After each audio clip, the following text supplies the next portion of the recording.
In It Together is brought to you by the Ministry of Education and UNICEF. Good morning. Today is the umpteenth day since our classrooms have been closed. That means we haven't been able to share snacks at school. We haven't been able to play sports, and really, the hardest part has probably been being apart from each other. Yeah, doing my work from home is not really tough.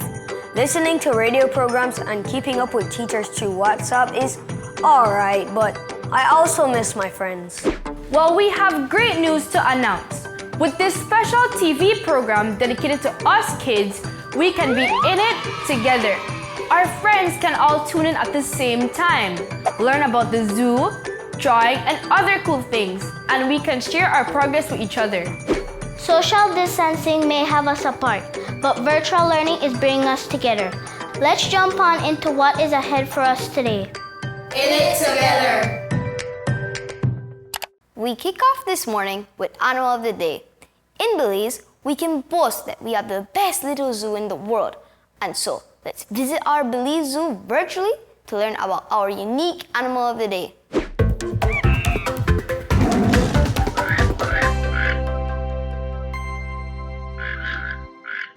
There's no need to debate.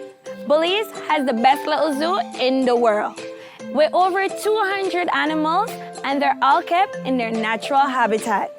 Since forever, taking a trip to this zoo meant physically coming here, but I'm here to make your job easier.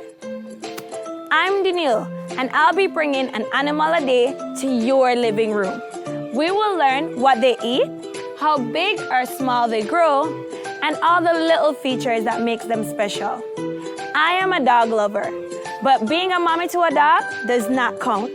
So joining me will be actual zookeepers who take care of these animals daily.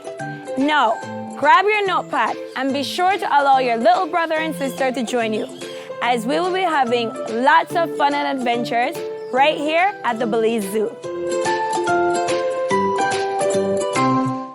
Hey my little zoo friends, welcome back to our favorite place, the Belize Zoo. As usual, we're hitting the trails with our adventures, and I'm so excited. Water bottle check, so let's go. As usual, I would need you to help me guess what animal we're doing today. For today, I'll give you guys a riddle, and if you guess the riddle, then you'll know what animal we're doing today. The riddle goes something like this.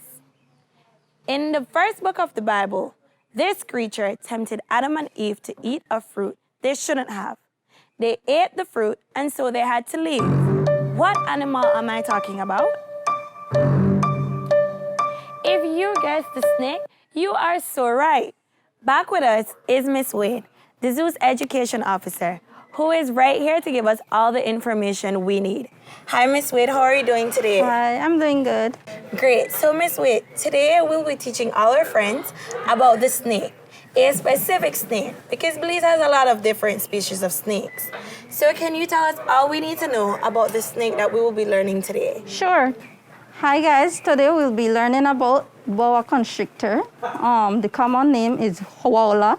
So, Belizean will know that snake by that name, right? The boa constrictor, they normally lives in broad leaf forests, rainforests, savannas, right?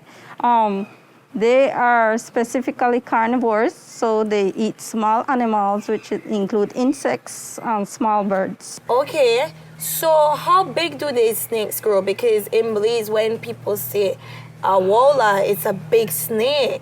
Sure. The walla is really a big mixed snake. It's one of the largest snakes that we have here in the country of Belize. The male can grow up to 12 feet, so you can imagine that size. And the female can grow up to 9 to 10 feet. Wow. And how do these snakes reproduce? The boa constrictor, they born small snakes, which is snakeling, can be up to 50 snakelings. So it's quite an amount. So, Miss Wade, you're telling me that these snakes have 50 babies, not eggs. That's right. With this specific species, the boa constrictor, they don't lay eggs. they give birth, just like mammals give birth to youngs, they give birth to small snakes, which known as snakelings, and they can give birth up to 50 of these little ones. Wow. So can you give us a description? If you are in your yard and you see a snake, how do you know that it is a boa constrictor or a wola? How do they look? Okay, with the boa constrictor, they are normally brown in color to brown to grayish in color, right? And they are, like I mentioned before, they are really big in size. So if you see a gray or brown large snake, you should probably know that it's a boa constrictor.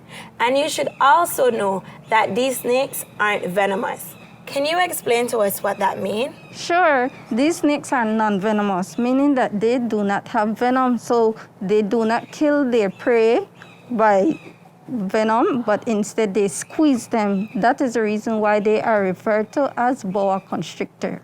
So Miss Wade, can you tell us one fun fact about these snakes? Did you know that boa constrictors swallow their food whole and head first? Hey guys, look who I have with me today. It's zookeeper Emmanuel Peck. You might have remembered him because he's also the zookeeper who is responsible for the topiaries. But today, he has a new pet. With him is Balboa, the boa constrictor. How are you today, Mr. Peck? I'm fine. I'm happy too. You're happy? That's great. So, who is he? Who is Balboa? Can you tell us a bit about him? All right, so the snake here, his name is Balboa. He's about 5 feet in length.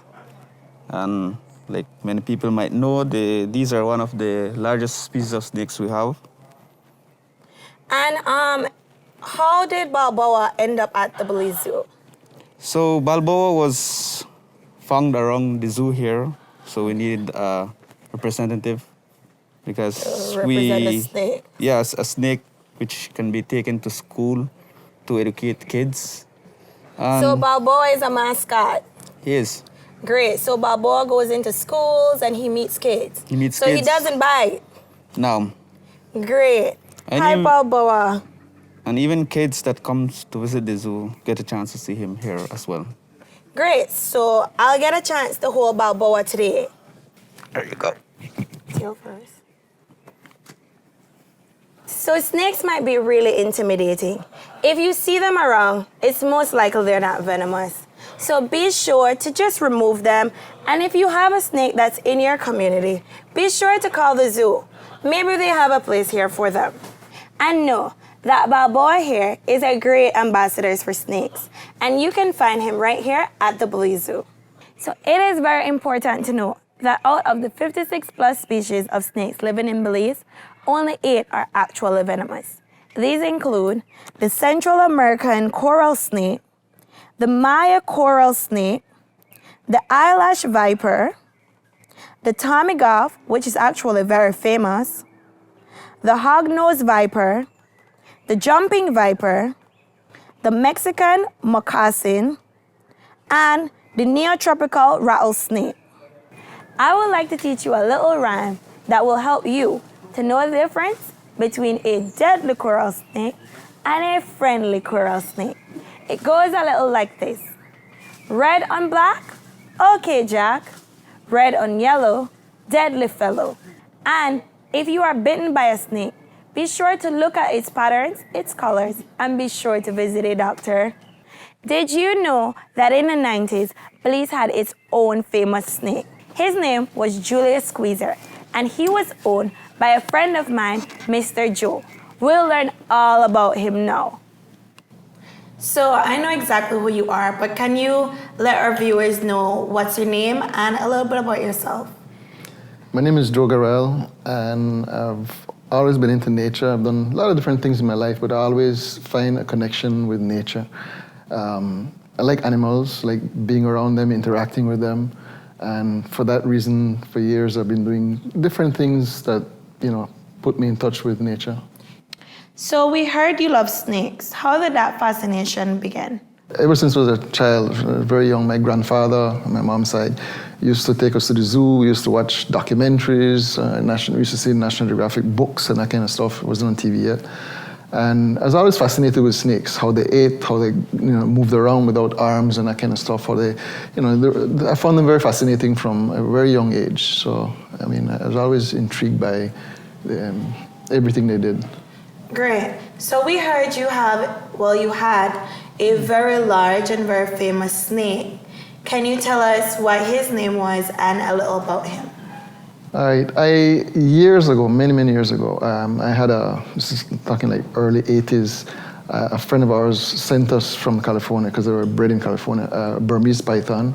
It's the third largest species in the world. Actually, it's the same one that they're having problems with in Florida at the moment. They have, people have released them and they're breeding in the wild and they're causing a problem.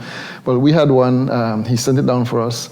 We named him Julius Squeezer. And we got him when he was 5 years old and about 5 feet long. He lived for 25 years before he passed of natural causes. So he died at 30 years old. Wow. And he grew up to a length of about between 16 and 17 feet and about 160 pounds.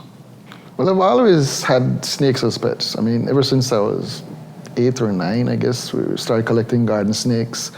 And originally, I lived in Jamaica, and then I moved here in '76. I was 12 years old. And when you came here, we had to learn about snakes, because in Jamaica, there are no venomous snakes. And hardly any snakes, period, because they introduced mongoose from the colonial days, and that kind of wiped out a lot of the snakes. But coming to Belize now, we knew that there are many species. There are 60-something species of snakes here, and there are a handful of venomous ones.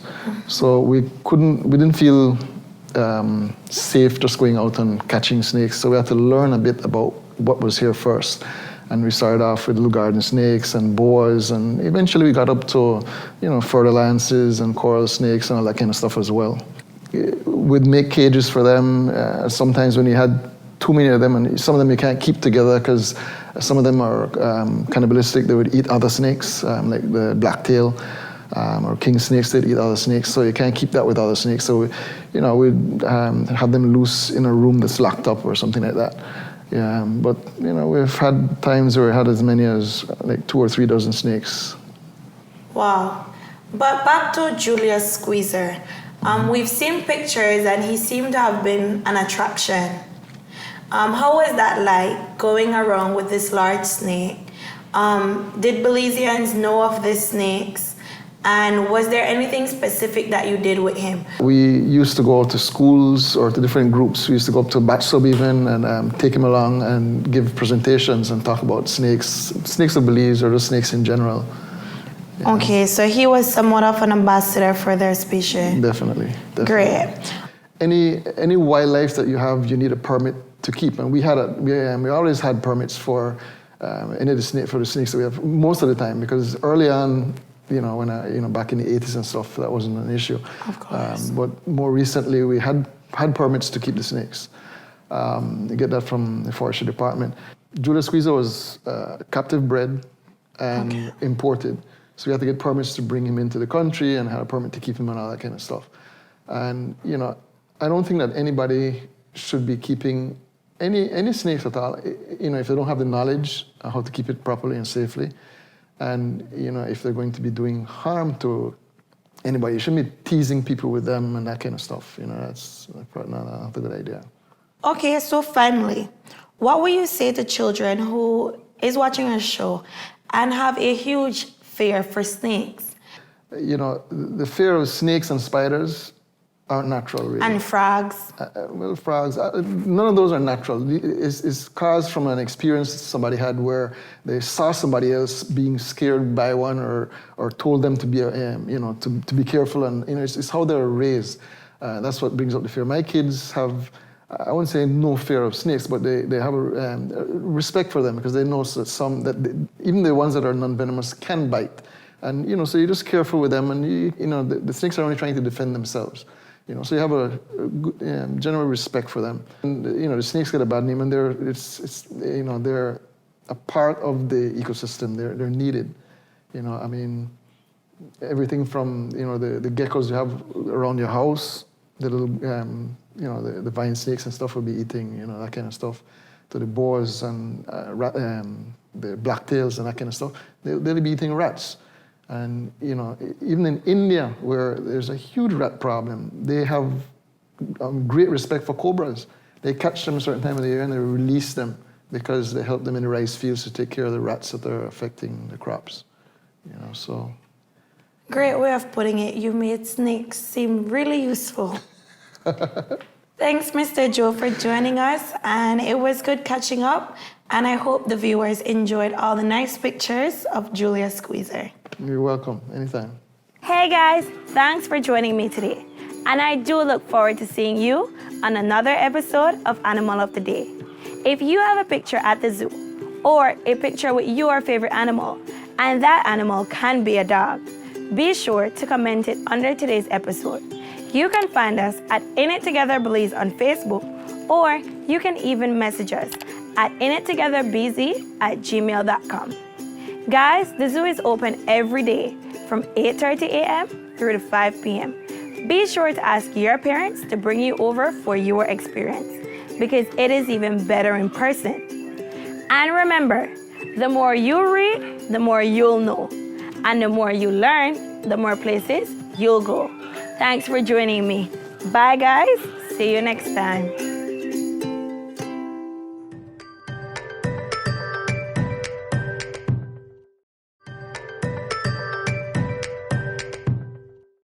Hello and welcome back to In It Together. We are now moving into one of my favorite parts of this show, Kids Ask the Experts.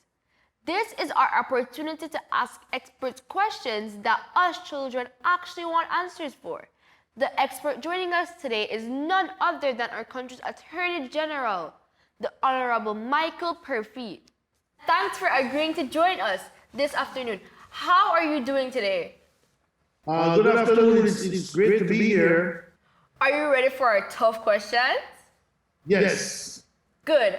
Well, let's get into our questions that we have for you.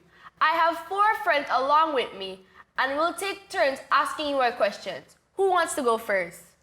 I will go first. So my first question for you is, how will we be able to test more people if COVID-19 gets out of hand? Testing everybody or more tests doesn't necessarily mean that that is a good thing. We limit our tests, and we try to limit those tests to people who are showing the symptoms of the COVID-19, such as sneezing, coughing, having a fever, or those who come from countries, legally and illegally, countries displaying numbers that indicate that they are heavily infected by COVID-19. So it's not the amount of tests that you do, but rather the fact that you test the right people at the right time. Are we going to have to wear face masks at school? Where we continue to be COVID-19 free, the rest of the world continues to be COVID-19 free, or try to improve their situation. So we have a couple months to play by. If the situation gets worse than it is now, then you may have to wear the mask. If it remains good as it is in Belize, then hopefully you won't have to wear the mask. Hi, my name is Georgiana, and today I want to ask you, wouldn't extending the curfew from 10 on the weekends to 12 now, wouldn't that increase our crime rate?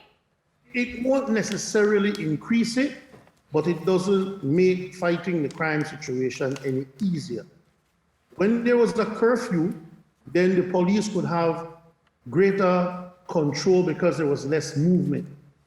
As you extend the time and as movement increases, then there are more variables at play. So crime won't necessarily increase, it just will become harder for us to fight, and it just means that we have to be more vigilant and more aggressive in fighting the crime. So it won't necessarily increase, but it makes it harder, yes, especially when people don't cooperate. Thank you. Hi, my name is Leah, and I have my question. Are people protecting our border after the lady and her 1-year-old son came in? Yes, people continue to, the BDF, the Coast Guard and the police do joint patrols to protect the border 24 hours a day. So even when you're asleep, you have men and women out there protecting the borders so you can sleep, so we can sleep. They patrol the borders all day, all night, and they live in tents. Sometimes they live in bases that are not as nice as we would want them to be, but they are soldiers, they are police, men and women, and Coast Guard officers, and they make the sacrifices as true patriots of Belize. So yes, we continue to monitor it 24/7. Thank you. Hi, I'm Tristan. What advice can you give me or anyone else who wish to be an Attorney General when we grow big? I would say to think about it very hard, because it is a lot of work. Any profession or any job that you may want to do, I would encourage you to think about whether or not you enjoy it. You have to enjoy your work. If you don't enjoy your work, then you will not do a good job. You have to really want to be a lawyer. And most people see lawyers dressed up, doing well, or, the thing is that all lawyers are rich, which is not true. But for those of us who do well, it comes with a lot of work that you don't see. So we make a lot of sacrifices. So if you're going to be a lawyer and you're going to be Attorney General, or when one of you become Prime Minister, then you will see that it is a lot more work than you think. So be prepared to put in a lot of work, and if you put in the work, then you can accomplish anything you want to accomplish. Thank you. Okay, thank you for that just now. Now we're going to do our second row of questions. What do you do as the Attorney General? Well, the Attorney General is the chief legal advisor to the government. When the government or any government department or ministry needs legal advice or legal help, then we are the ones that they turn to. We are the government's lawyer, and that is our core function. And when any public servant is sued, the Attorney General is also sued, because then we are the chief representatives of the government. Under the AG's ministry, you also have the Companies Registry, the Intellectual Property Registry, the Vital Stats Unit, and the Judiciary. So those are the things that we do. We manage these different departments, as well as I said, our core function is to be the government's lawyer, to advise the cabinet on all legal matters involving the government. Thank you. My second question is, how will we social distance at Mass or Assembly? Well, you just have to do it. It's in your best interest. We have been so lucky as a country to not be infected with this COVID-19 on a level that we can't control. And wherever we are, it's uncomfortable. It's not something that we're used to. It's not something that we like, but it is in the best interest for our safety and good health. So we just have to do it.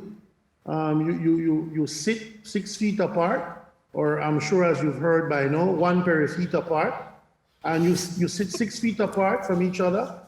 You put on your mask, and that is one of the best ways to limit the chances of you getting COVID-19. Okay, my second question is, as of July 1st, will the mandatory quarantine, meaning like for some people that want to go away for the summer to the States, when they come back, will they have to be in quarantine? And will the COVID testing stop? Well, the COVID testing as well as the quarantine is something that is provided for under the state of emergency regulations. And those state of emergency regulations are no longer in effect at the end of June, which is June 30th. So beginning tomorrow, the National Oversight Committee, as well as the Cabinet, will have to make decisions and put into place protocols that will govern us after July 1st. So all of that we're discussing now, all of that we're deciding now, and we will let the public know exactly what the new rules will be come July 1st. But everything is on the table. We're considering everything that we can, and when we do, the public will know. Will people be going to the movie theaters after July 1st? Because before COVID, we used to go there, hang out, but will we still be going back there after? Well, yes, you can go to the movie theaters now, as a matter of fact. It's just that we would want for the movie people to have you sit 6 feet apart or put a seat or two in between you. You wear your mask and you can enjoy your movie. So you can already go to the movies. It is not illegal to have the movie theater open and to attend the movies. Thank you. Okay, I'm back for my second question. We know that you're the Attorney General and the Minister of National Security. So basically, you make the law and is responsible for the people who enforce the law. Is that difficult? It's extremely difficult. Well, first of all, I don't make the law, I only write it. The laws are made by the Parliament, which is the House of Representatives, and the Senate. I am a part of the Senate, so I am responsible for passing the laws. Like the state of emergency regulations, those are made by the Governor General, but it is my office that drafts the legislation after input from the National Oversight Committee and the Cabinet. What makes it easy in terms of being the Attorney General and the Minister of National Security is that when I put on my National Security Ministry hat, it is easier for me to enforce the law because I was the one who drafted it. So I am very familiar with it. And what makes it also easier is that the Commissioner of Police is also an attorney. And we have about 3 or 4 other police officers in the department who are attorneys. And so they can quickly interpret the laws that we have written so they can enforce it. So having the dual role of Attorney General and National Security Minister makes it easier, not more difficult, to enforce the law. Of course, what makes it difficult at times is that people don't like when we enforce it. And sometimes people complain, but pretty much people understand that we do what we need to do. So in a way, it makes it easier. In a way, it makes it more difficult. Okay, does anybody have more questions? I'm gonna start with mine, then we'll go to Mia, and then we'll go to Leah. Is it harder being the Attorney General than it is being a private attorney? Yes, it's much harder being the Attorney General because when you're a private attorney, you're only responsible for yourself and your client. When you're the Attorney General, you're responsible for the entire country and the entire government. And the entire government and the entire country relies on you to provide good legal advice for their benefit. So it's much, much harder. My other question to ask, when will the airports open back? The airports will open back when I believe that there is a safe way to have people come in, when the risks are not as high. Whenever people come into the country, we run the risk of them bringing coronavirus if they have it. So we have to be able to develop some form of test or protocol to ensure that when these people do come in, if any of them have the virus, then they don't affect us here who don't have it. So the quicker we can develop that, the quicker the airport will open, but we have no set time as to when that will happen because it depends on how quickly we can develop the protections that we need. Will we go to jail if we forget to wear our face masks at school when they reopen? It depends on what the law is at that time. Currently, the law says that if you don't wear your face mask in a public place, you can be fined $5,000 or 1 year in jail. I don't think that the law will be passed to say you automatically go to jail, but there will be some penalty if that's what the law says. Remember, even when we put penalties to these offenses, it is for your own protection. It's to try and force people to do it because we know that that is in their best interest. But for students, well, we may have to come up with a law that if we don't say you go to jail, at least you do some sort of punishment, such as sweep the classroom or paint the school or something to that effect. But I doubt very much that we will pass a law that students will go to jail while they're in class. No, I don't think so. Thank you. Mr. Attorney General, But will we be charged or will our parents be charged? Well, under the law, if you're a minor, anything that you're charged for, your parents are responsible for. So in this case, then, if we charge you and you have to pay a fine of $5,000, then your parents would have to pay that $5,000. I'm sure you don't want your parents to pay that. So I'm sure you will follow the law if that is the law going forward. Who knows? Maybe by the time August 10th comes around, you won't have to wear the mask. We don't know. But we understand that students, especially at the primary level, are sometimes idle, and at times we have to make sure that even though when we're enforcing the law, we have to temper it with some sort of mercy. Thank you. Thank you very much for joining us today. I know a lot of children are listening right now. Would you like to leave them with a final message? Yes, I would like to ask all the children to please learn as much as you can when you can. Learn to reach out to each other and communicate.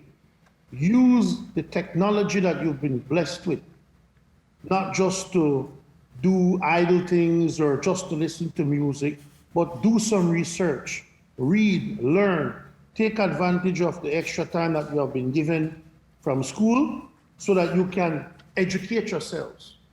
When I was your age, you imagine, when I was your age, there was no cell phone, there was no internet, there was nothing like that. Could you imagine right now, the five of you around that table living without a cell phone, with no internet? This type of meeting would never have happened when I was your age. I encourage all young people to use the internet to source good information so you can educate yourself about world affairs, and to work hard and do your very best so that your parents can be proud. That's what I advise you to do as well. Thank you, Attorney General, and good luck with all your work. Children, did you enjoy that? Yes. I'm happy that we had the opportunity to talk directly with that expert so that our questions and concerns would be answered in a way that we can all understand. We're in it together, even with the grown-ups. We will go for a little commercial break now, and then we'll be back with more fun. Kindly stay tuned.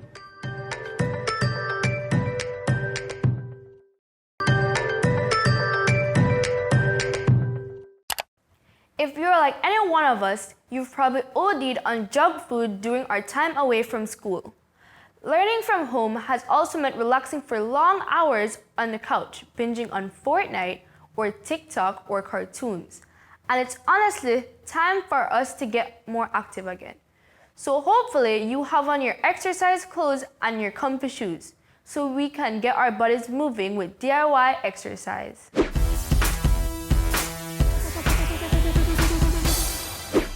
Good afternoon again, children. Are you ready to bust some sweat? Again, my name is Karen Rosito, and today in DIY, do-it-yourself exercise, we're gonna have some fun, and we're gonna do easy routines, and all these routines will help you to burn calories by working all the muscles in your body. All the muscles. As usual, we begin with our warm-up. So we start warming up. 5, 4, 3, 2, 1. Let's go. 1, 2, 3, 4, 5. 1, 2, 3, 4. 10. Forward. 1, 2, 3, 4. 5 more. 5, 4, 3, 2, 1, and let's do neck twist. 1, right and left. 2, remember to breathe. 3, smile a while. 4, and 1 more. March a little. 3, 2, 1. Let's do some side bends.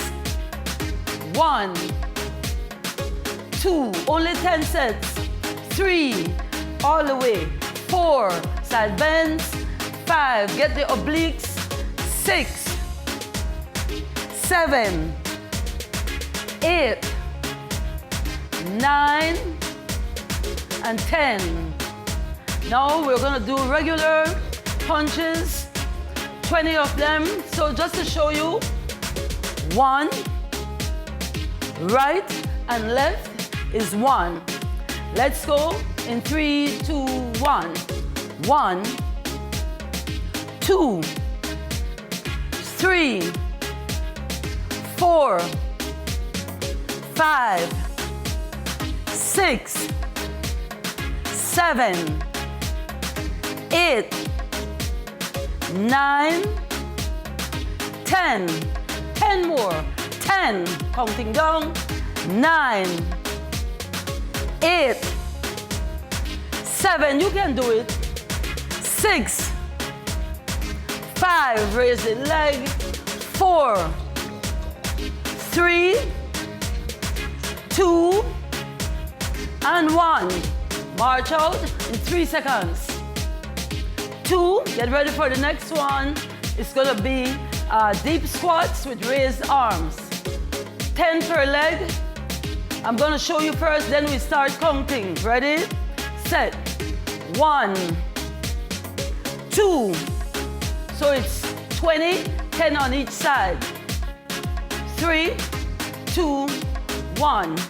1, 2, 3, 4, 5, 6, 7, 8, raise, 9, 10, 11, 12, 13, 14, 15, an extra one, and that's called liberator.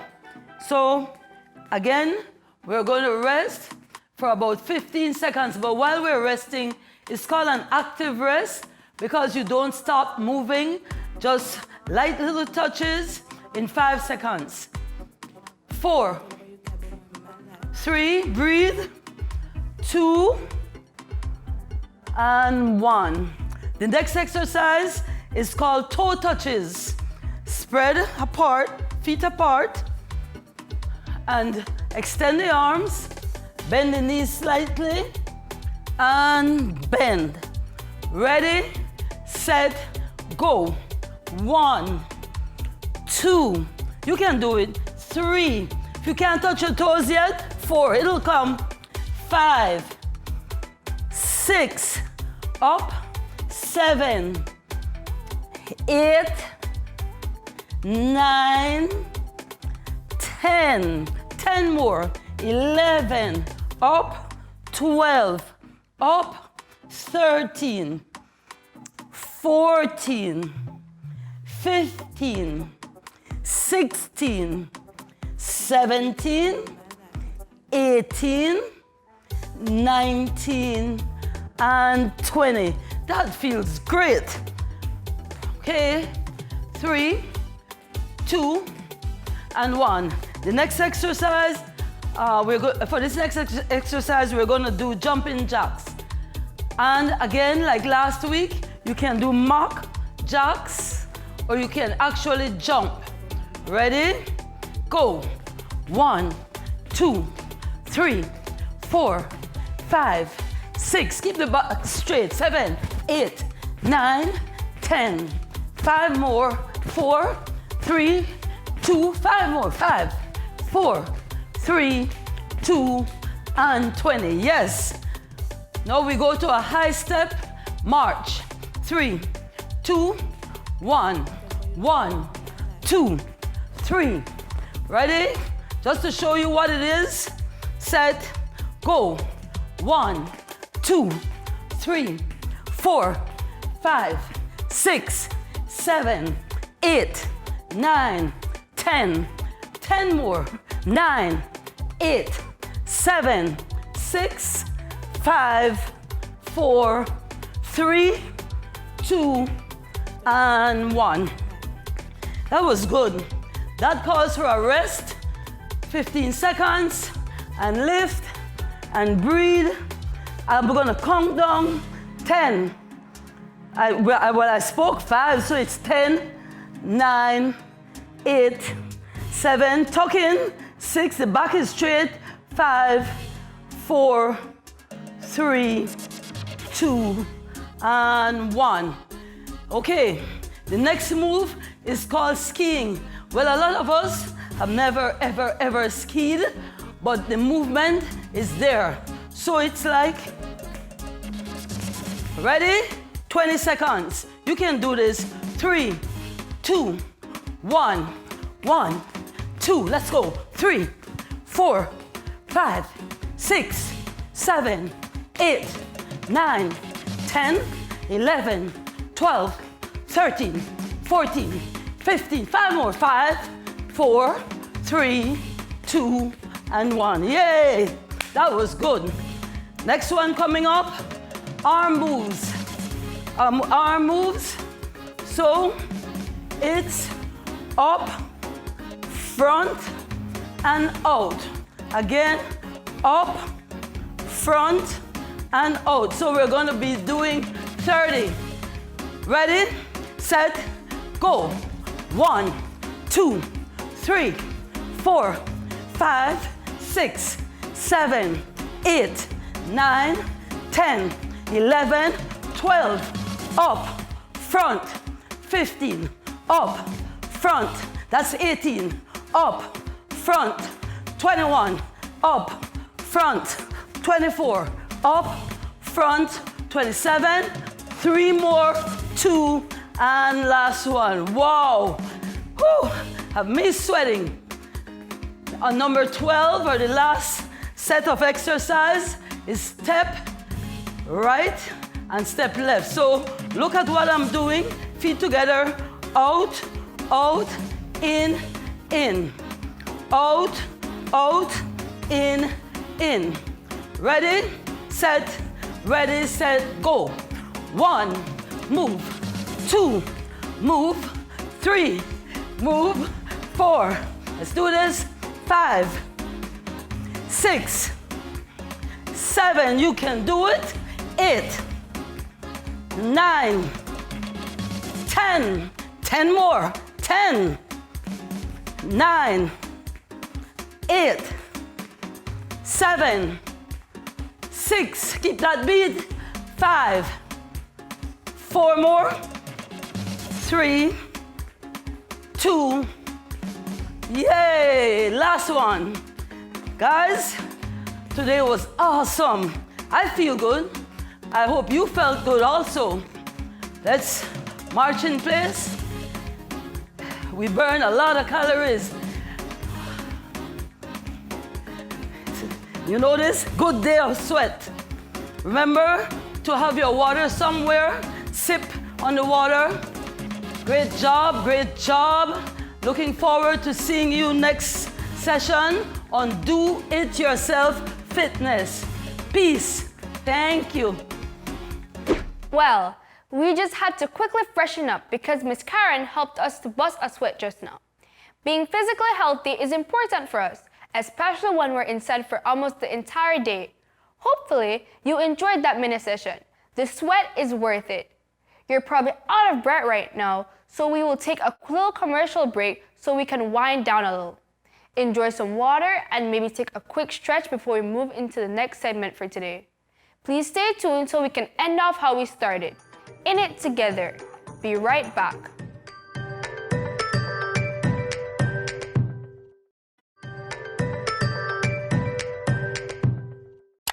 In the blink of an eye, most of our lives have been impacted significantly. From the nagging curfew stressing us out to the economic difficulties affecting our parents. 2020 has certainly been a difficult year for all. Needing someone to talk to is important and really nothing to be ashamed of. Bottling up emotions can actually do more harm. So I'm happy for our guide coming up now, who will help us find some comfort in Peace Out.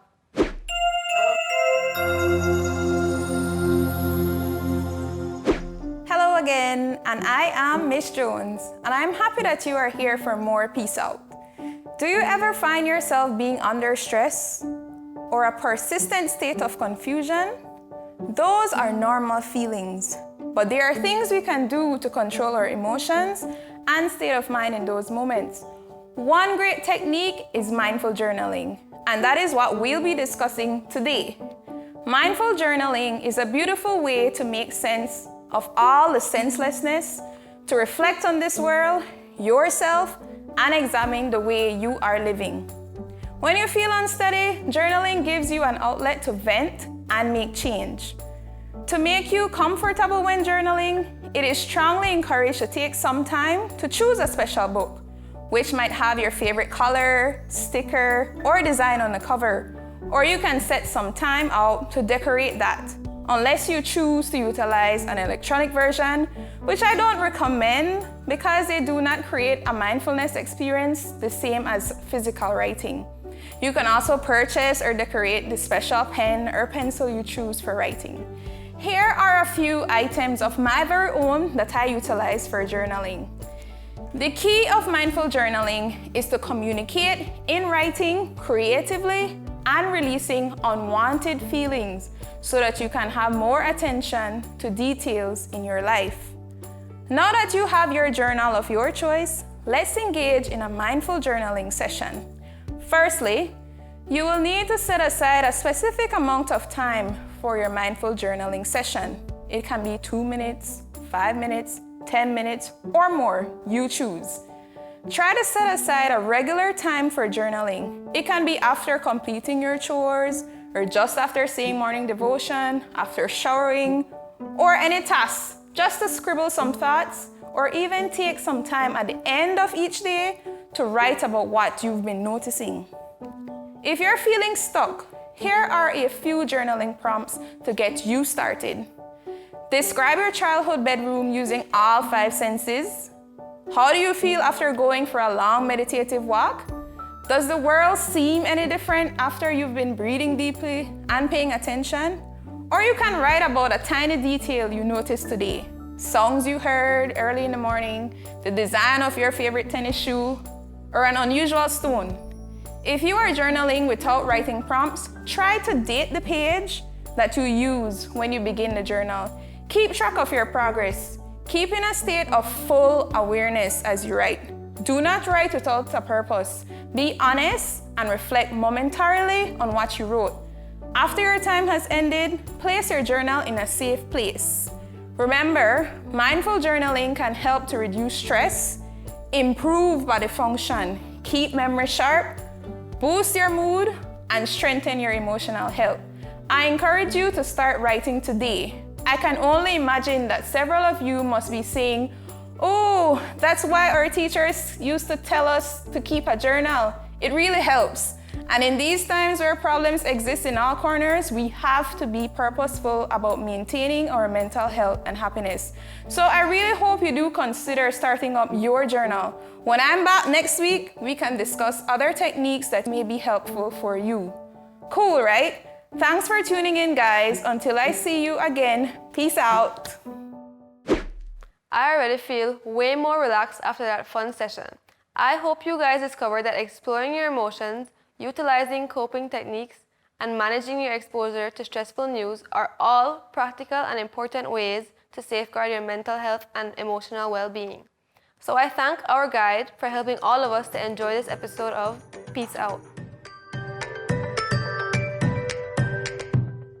So that wraps up In It Together for today. Remember, this is a special show dedicated to us. Schools are closed, but we can still learn together, play together, dance together, draw together, and have endless fun together. With our TVs or tablets or phones, we can link up in a productive way, and it's also a big change from just being at home idling for most of the day, which has gotten really boring. Remember, this show, Just for Us, will air every Monday, Wednesday, and Friday from 11 in the morning until midday. We air on Channel 7 all over the country and on Facebook at In It Together, Belize. Please tell your friends and family members to join in on the fun. We are going through some pretty weird times, but don't worry, we'll get through this because we're in it together. Thanks for tuning in today.